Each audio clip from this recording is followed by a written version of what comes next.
नमस्कार विद्यार्थी मित्रांनो, पोलीस भरती गाईड ऑफिशियल चॅनलमध्ये आपले हार्दिक स्वागत आहे। विद्यार्थी मित्रांनो, आजचा व्हिडिओ बनवण्याचं कारण असं की आपल्याला तर माहीतच आहे महाराष्ट्रभर पोलीस भरतीची मैदानी चाचणी सुरू आहे। त्यामध्ये बऱ्याचशा ठिकाणी विद्यार्थ्यांना 100 मीटर, 1600 मीटर आणि 800 मीटरला खूप कमी मार्क्स मिळत आहेत। त्याचं कारण असं आहे विद्यार्थी मित्रांनो, 100 मीटर, 1600 मीटर आणि 800 मीटरसाठी चिप सिस्टीम आहे। त्यामुळं आपण जेव्हा 100 मीटर, 1600 मीटर किंवा 800 मीटर जेव्हा कंप्लीट करतो तर तिथे सेन्सर्स असतात।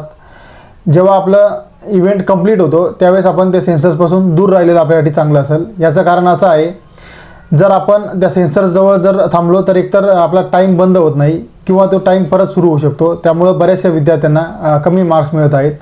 त्यानंतर दुसरी गोष्ट, जर एखादा इव्हेंट्स 100 मीटर किंवा 1600 मीटर आपलं झालं, त्यामध्ये आपल्याला जर कमी मार्क्स मिळाले तर बरेचसे विद्यार्थी हे निगेटिव्ह होत आहेत की आपल्याला मागच्या इव्हेंट्समध्ये कमी मार्क्स मिळाले।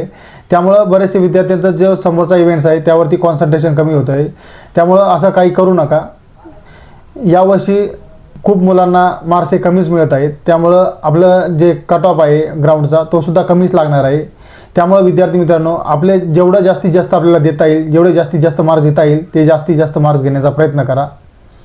त्यानंतर दुसरी गोष्ट, आपल्याला जर काही ऑब्जेक्शन असेल आपण दिलेल्या ग्राउंडबद्दल, तर आपण तिथे एक अपील टेबल असतो, त्या अपील टेबलवरती आपण जाऊन अपील करू शकता, जेणेकरून आपल्या प्रॉब्लेमचं निराकरण होईल।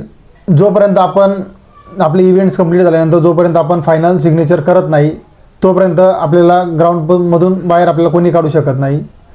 त्यामुळं आपण जर आपल्याला काही ऑब्जेक्शन असेल तर आपण तिथे 100% अपील करा, जेणेकरून आपल्या समस्येचं निराकरण होईल। तिथे CCTV कॅमेरे असतात, ते आपल्याला कॅमेरे दाखवतात की आपण खरंच आपल्याला किती मार्क्स मिळाले। त्यामुळे विद्यार्थी मित्रांनो, आपण कुठलीही काळजी न करता आपण आपले तिथे अपील करा, जेणेकरून आपला फायदाच होईल। विद्यार्थी मित्रांनो, आशा करतो की आपला व्हिडिओ आवडलाच असेल। त्यांनी चॅनलला सबस्क्राईब केलं नसेल त्यांनी चॅनलला सबस्क्राईब करा आणि बेल आयकॉनला क्लिक करायला विसरू नका। भेटूया नवीन व्हिडिओमध्ये, तोपर्यंत जय हिंद, जय महाराष्ट्र।